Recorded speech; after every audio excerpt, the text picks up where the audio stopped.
मुंशी प्रेमचंद की कुछ खूब कहानियों में से एक कहानी है कजाकी। मेरी बाल स्मृतियों में कजाकी एक न मिटने वाला व्यक्ति है। आज 40 साल गुजर गए, लेकिन कजाकी की मूर्ति अभी तक आंखों के सामने नाच रही है। मैं उन दिनों अपने पिता के साथ आजमगढ़ की एक तहसील में था। कजाकी जाति का पासी था, बड़ा ही हंसमुख, बड़ा साहसी और बड़ा ही जिंदा दिल था। वह रोज़ शाम को डाक का थैला लेकर आता, रात भर रहता और सवेरे डाक लेकर चला जाता। शाम को फिर उधर से डाक लेकर आता। मैं दिन भर एक उद्वीन दशा में उसकी राह देखा करता। जो ही 4 बजते व्याकुल होकर सड़क पर आकर खड़ा हो जाता और थोड़ी देर में कजाकी कंधे पर बल्लम रखे उसकी झुनझुनी बजाता दूर से दौड़ता हुआ आता दिखाई देता। वह सांवले रंग का गठीला लंबा जवान था। शरीर सांचे में ऐसा ढला हुआ था कि चतुर मूर्तिकार भी उसमें कोई दोष न निकाल पाता। उसकी छोटी छोटी मूछें उसके चेहरे पर बहुत अच्छी मालूम होती थी। मुझे देखकर और वह तेज से दौड़ने लगता। उसकी झुनझुनी और तेज हो जाती और मेरे हृदय में जो देर से धड़कन बजी हुई है वो और तेज हो जाती। हर्षा तिरेक में मैं दौड़ पड़ता और एक क्षण में कजाकी का कंधा मेरा सिंहासन बन जाता। वह स्थान मेरी अभिलाषाओं का स्वर्ग था। स्वर्ग के निवासियों को भी शायद यह आंदोलित इतना कभी प्रभाव न डाल पाया होगा जितना मुझे। कजाकी के विशाल कंधों पर जो मुझे आराम मिलता था वो कहीं न मालूम होता। कजाकी कुछ देर में मुझे लिए दौड़ पड़ता और मानो मैं हवा के घोड़े में हुआ जा रहा हूँ। कजाकी डाक खाने में पहुँचता तो पसीनों से तर रहता, लेकिन आराम करने की आदत न थी। थैला रखते ही वह हम लोगों को लेकर किसी मैदान में निकल जाता। कभी बिरहे गाता सुनाता और कभी कहानियाँ सुनाता। उसे चोर और डाकुओं की कहानियाँ बहुत पसंद थी। मैं ये कहानियाँ सुनकर विस्मयपूर्ण आने मग्न हो जाता था। उसकी कहानियों के चोर और डाकू योद्धा होते थे, जो अमीरों से लेकर दीन दुखी प्राणियों का पालन करते थे। मुझे उन पर घृणा के बदले श्रद्धा होती थी। एक दिन कजाकी को डाक का थैला लेकर आने में देर हो गई। सूर्यास्त हो गया और वह दिखलाई ना दिया। मैं खोया हुआ सा सड़क पर दूर तक आगे फाड़ फाड़ कर देखता रहा, पर वह परिचित रेखा दिखलाई पड़ती थी नहीं पड़ती थी। कान लगाकर सुनता था, झुनझुन की वह अमोद्यमय ध्वनि न सुनाई देती थी। प्रकाश के साथ मेरी आशा भी मलिन होती जाती थी। उधर से किसी को आते दिखाई देता था तो पूछता था, कजाकी आता है क्या? पर कोई सुनता था, कोई नहीं सुनता था। सहसा झुनझुन की वह आवाज़ कानों में आई। मुझे अंधेरे में चारों ओर भूत ही दिखाई देते थे। यहाँ तक कि माता जी के कमरे में भी ताक पर रखी हुई मिठाई भी अंधेरे हो जाने के बाद मेरे लिए त्याज्य हो जाती थी। लेकिन वह आवाज़ सुनते ही मैं उसकी ओर जोर से दौड़ा। हाँ, वह कजाकी ही था। उसे देखते ही मेरी विकलता क्रोध में बदल गई। मैं उसे मारने लगा, फिर रूठ करके अलग खड़ा हो गया। कजाकी ने हंसकर कहा, मारोगे तो मैं एक चीज़ लाया हूँ, वह न दूंगा। मैंने साहस करके कहा, जाओ मत देना, मैं लूँगा ही नहीं। कजाकी ने बोला, अभी दिखा दूँ तो दौड़कर गोद में उठा लोगे। मैंने पिघल कर कहा, अच्छा दिखा दो कजाकी, तो आकर मेरे कंधे पर बैठ जाओ, भाग चलूँ, आज बहुत देर हो गई है, बाबूजी बिगड़ रहे होंगे। मैंने अगर कर कहा, पहले चीज़ दिखाओ। मेरी विजय हुई। अगर कजाकी को देर का डर न होता तो वह 1 मिनट भी और रुक सकता, तो शायद पासा पलट जाता। उसने कोई चीज़ दिखलाई जिसे वह एक हाथ से छाती से चिपटाए हुए था। लंबा मुंह था और 2 आंखें चमक रही थी। मैंने दौड़कर उसे कजाकी की गोद में से ले लिया। वह हिरन का बच्चा था। आह, मेरी उस खुशी का कोई अनुमान करेगा। तब से कठिन परीक्षाएं पास की, अच्छा पद भी पाया, राय बहादुर भी हुआ, पर वह खुशी फिर हासिल न हुई। मैं उसे गोद में लिए उसके कोमल स्पर्श का आनंद उठाता घर की ओर दौड़ा। कजाकी को आने में क्यों इतनी देर हुई इसका ख्याल ही न रहा। मैंने पूछा, यह कहाँ मिला कजाकी? कजाकी बोला, भैया यहाँ से थोड़ी दूर एक छोटा सा जंगल है, उसमें बहुत से हिरन हैं। मेरा बहुत जी चाहता था कि कोई बच्चा मिल जाए तो तुम्हें दूँ। आज यह बच्चा हिरणों के झुंड के साथ दिखलाई दिया। मैं झुंड की ओर दौड़ा तो सब के सब भागे, यह बच्चा भी भागा, लेकिन मैंने पीछा न छोड़ा और हिरन तो बहुत दूर निकल गए, यही पीछे रह गया। मैंने इसे पकड़ लिया। इसी से इतनी देर हो गई भैया। यूँ बातें करने करते हम दोनों डाक खाने पहुँच गए। बाबूजी ने मुझे न देखा, हिरन को भी न देखा। कजाकी ही उनकी नष्टि में था। बिगड़ कर बोले, आज इतनी देर कहाँ लगाई? अब थैला लेकर आया है, उसे लेकर क्या करूं? डाक तो चली गई, बता इतनी देर कहाँ लगाई? कजाकी के मुंह से आवाज़ नहीं निकली। बाबूजी ने कहा, शायद तुझे अब नौकरी करनी नहीं है, नीच है ना, पेट भरा तो मोटा हो गया, जब भूख को मरने लगेगा तो आंखें खुलेगी। कजाकी चुपचाप खड़ा रहा। बाबूजी का क्रोध और बढ़ा, बोले, अच्छा थैला रख दे और अपने घर की राह ले। सुअर, अब डाक लेकर आया है, तेरा क्या बिगड़ेगा? जहाँ चाहेगा मजूरी करेगा, माथे तो मेरे जाएगी, जवाब तो मुझसे तलब होगा। कजाकी ने रुआंसे होकर कहा, सरकार अब कभी देर ना होगी। बाबूजी आज क्यों देर की, इसका जवाब दे। कजाकी के पास इसका कोई जवाब नहीं था। आश्चर्य तो यह था कि मेरी भी जबान बंद हो गई। बाबूजी बड़े गुस्सेवार थे, उनके काम बहुत करना पड़ता था, इसी बात पर झुंझला जाते थे। मैं तो उनसे कभी कभी बिगड़ भी जाता था। वह भी मुझसे प्यार करते थे। घर में केवल 2 बार घंटे भर के लिए आते थे और भोजन करके चले जाते थे। उन्होंने बार बार एक सहकारी के लिए अफसरों से मिलने की थी, पर इसका कुछ असर न हुआ। यहाँ तक कि तातील के दिन भी बाबूजी दफ्तर में ही रहते थे।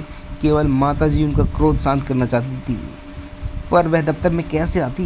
बेचारा कजाकी उस वक्त मेरे देखते देखते निकाल दिया गया। उसका बल्लम, चपरास और साफा छीन लिया गया और उसे डाक खाने से निकाल जाने का नादरी हुक्म सुना दिया गया। उस वक्त मेरा जी ऐसा चाहता था कि मेरे पास सोने की लंका भी होती तो मैं कजाकी को दे देता और बोलता कि बाबूजी को दिखा दे कि तुम्हारे निकाल देने से उसका बाल भी बाका नहीं हुआ। किसी योद्धा को अपनी तलवार पर जितना घमंड होता है, उतना ही घमंड कजाकी को अपनी चपरास पर था। जब वह चपरास खोलने लगा तो उसके हाथ कांप रहे थे, आंखों में आंसू बह रहे थे और इस सारे उपद्रव की जड़ वह कोमल वस्तु थी जो मेरी गोद में मुंह छिपाए ऐसे चैन से बैठी हुई थी, मानो माता की गोद में हो। जब कजाकी चला तो मैं धीरे धीरे उसके पीछे चला। मेरे घर के द्वार पर आकर कजाकी ने कहा, भैया अब घर जाओ, सांझ हो गई। मैं चुपचाप खड़ा अपने आंसू के वेग को सारी शक्ति से दबा रहा था। कजाकी फिर बोला, भैया मैं कहीं बाहर थोड़ी चला जाऊंगा, फिर आऊँगा और तुम्हें अपने कंधे पर बैठाऊंगा, कुदाऊंगा। बाबूजी ने नौकरी ले ली है तो इतना भी ना करने देंगे क्या? तुमको छोड़कर मैं कहीं न जाऊंगा भैया, जाकर अम्मा से कह दो कजाकी जाता है। उसका कहा सुना, माफ़ करे।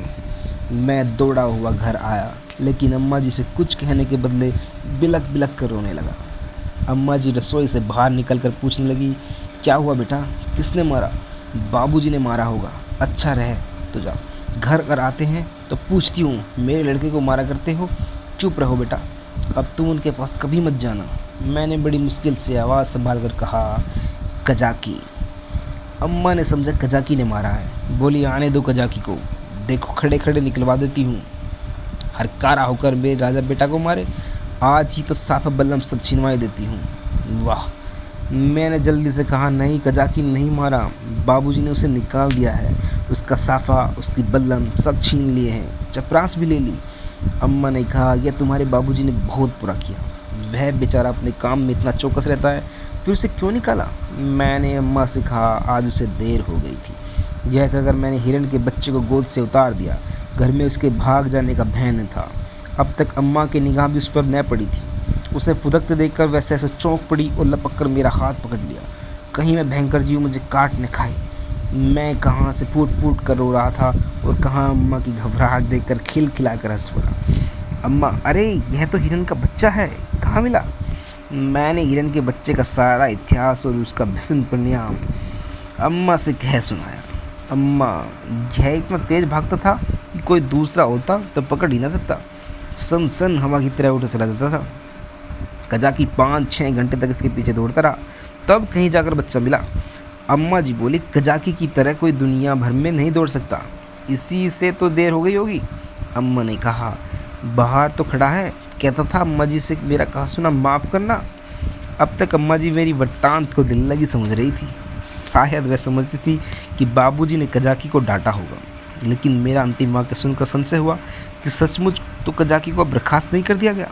बाहर आके कजाकी कजाकी पुकारने लगी, पर कजाकी का कहीं पता न था। मैंने बार बार पुकारा, लेकिन कजाकी वहाँ न था। कजाकी को जाते देखकर मुझे बहुत दुख हुआ था। खाना तो मैंने खा लिया था, बच्चे सौंप में खाना नहीं छोड़ते। खासकर जब रबड़ी भी सामने हो। मगर बड़ी रात तक पड़े सोचता रहा। मेरे पास रुपये होते तो 1 लाख रुपये कजाकी को दे देता और कहता, बाबूजी से कभी मत बोलना, बेचारा कजाकी भूखों मर जाएगा, देखूँ कल आता है कि नहीं। अब क्या करेगा आकर, मगर मेरे आने के बाद वो फिर आएगा। मैं कल उसके अपने साथ बैठकर खाना भी तो खिलाऊंगा। दूसरे दिन मैं दिन भर अपने हिरन के बच्चे के सेवा सत्कार में व्यस्त रहा। पहले उसका नामकरण हुआ, मुन्नू राम रखा गया। फिर मैंने उसका अपने सब समझोलियों और सहपाठियों से परिचय कराया। दिन ही भर में वह मुझसे इतना हिल गया कि मेरे पीछे पीछे दौड़ने लगा। लेकिन संध्या होते ही मैं सब कुछ छोड़कर सड़क पर जा खड़ा हुआ और कजाकी निकाल दिया गया। अब उसे कौन आने की ज़रूरत है हमारे पास, यह सोचता रहा। फिर भी न जाने मुझे क्यों यह आशा हो रही थी कि वह आ रहा है। एकाएक मुझे ख्याल आया कि कजाकी भूखों मर रहा होगा। मैं तुरंत घर आया। अम्मा से दिया बाती करते देखकर मैं चुपके से एक टोकरी में आटा निकाला। आटा हाथों में लपेटे टोकरी से गिरते आटे की एक लकीर बनाता हुआ भागा। आकर सड़क पर खड़ा हुआ ही था कि कजाकी सामने से आता दिखाई दिया। उसके पास बल्लम भी थी, कमर में चपरास भी थी, सर पर साफा भी बंधा हुआ था, बल्लम में डाक का थैला भी बंधा हुआ था। मैं दौड़कर उसकी कमर से लिपट गया और विस्मित होकर बोला, तुम्हें चपरास और बल्लम कहाँ से मिला कजाकी? कजाकी ने मुझे कंधे पर बैठाते हुए कहा, वह चपरास किस काम की थी भैया? वह तो गुलामी की चपरास थी, वह पुरानी खुशी की चपरास।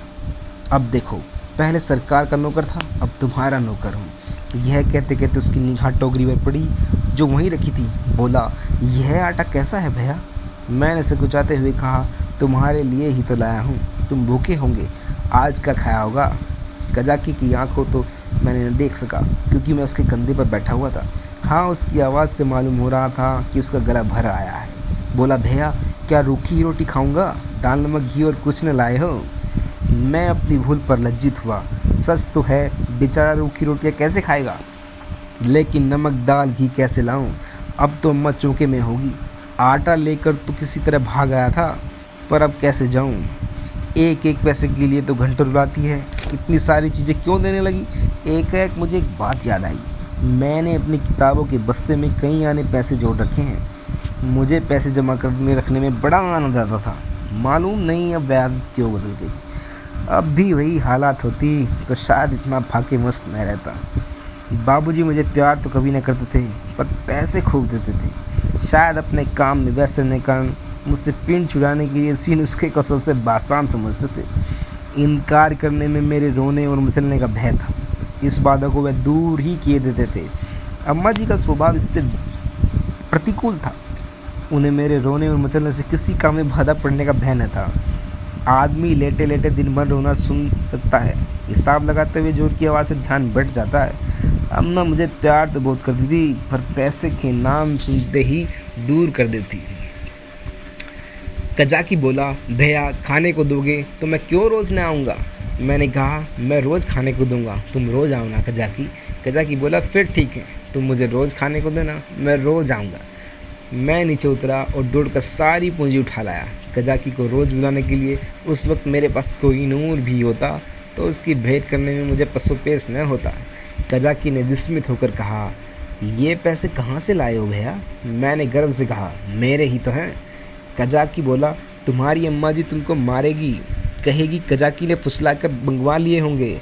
भैया इन पैसों की मिठाई ले लेना और आटा मटके में रख देना। मैं भूखों नहीं मरता, मेरे 2 हाथ हैं, मैं भूखा नहीं हूँ, मैं भला हूँ, भूखों नहीं मर सकता। मैंने बहुत कहा कि पैसे मेरे हैं, लेकिन कजाकी ने न लिए।